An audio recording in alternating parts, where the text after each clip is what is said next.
Panskura station যেন নবরূপে সেজে উঠেছে। দেখতে পাচ্ছ খুব সুন্দরভাবে পাঁশকুড়া স্টেশন সেজে উঠতে চলেছে। আর কিছুদিন পরে এই যে পাঁশকুড়া স্টেশনটার যে টিকিট কাউন্টার থেকে শুরু করে সব কিছু খুলে দেওয়া হবে। চলো আমরা এই মুহূর্তে সে কোলাঘাটের ব্রিজ থেকে যাচ্ছি। দেখছো কোলাঘাটের ব্রিজে আমরা পেরিয়ে যাচ্ছি এবং সে পাঁশকুড়া স্টেশনের কিছু দৃশ্য তোমাদের সামনে তুলে ধরবো। যেহেতু পাঁশকুড়া স্টেশন এখন নবরূপে সেজে উঠেছে, সেই দৃশ্যগুলো তোমাদের সামনে তুলে ধরছি। সবাই দেখতে থাকো শেষ পর্যন্ত।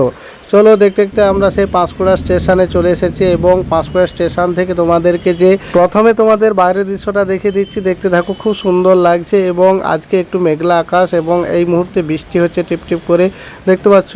এবং সেই পাঁশকুড়া স্টেশন এখন নবরূপে সেজে উঠতে শুরু করেছে, কারণ আর কিছুদিন পরে এই যে নতুন রূপ ফুটে তুলতে হবে এবং আবার নতুন করে ছেড়ে দেওয়া হবে এবং এখানে যে লিফট আছে সেটাও ছেড়ে দেওয়া হবে। চলো সেটা দেখতে থাকো এবং এটা দিয়েই তোমাকে স্টেশনে উঠতে হবে তোমাদেরকে। এবং সেই নবরূপটা কেমন লাগছে সবাই কিন্তু কমেন্টে জানিও এবং সবাই বেশি বেশি করে শেয়ার করে আমাদের পাশে দেখো। ধন্যবাদ।